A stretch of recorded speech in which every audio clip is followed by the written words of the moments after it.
పెద్ద అయ్యాక శ్రమల తర్వాత మరణం ఉంటుందని ఆయన తెలిసే భూమి మీదకి వచ్చి మరణం శిలువ త్యాగం ఆయన చేశాడు. కానీ ప్రభువారు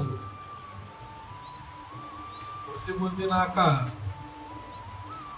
జరిగిన దానికన్నా ప్రభు పునరుద్ధానమై లేచిన తర్వాత ఇప్పుడు జరుగుతున్నదే యేసు అప్పుడు చేసిన ఆ ప్రేమ, త్యాగం, దయాళం, ఆయన కృప, వాత్సల్యత, ఆ అద్భుత కార్యములు ఇప్పుడు బహుగా ఫలించినాయి.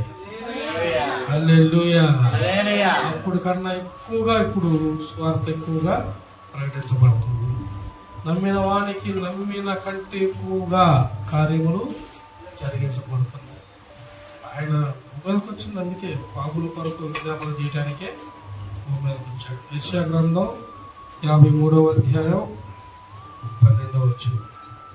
యెషయా గ్రంథం 53:12.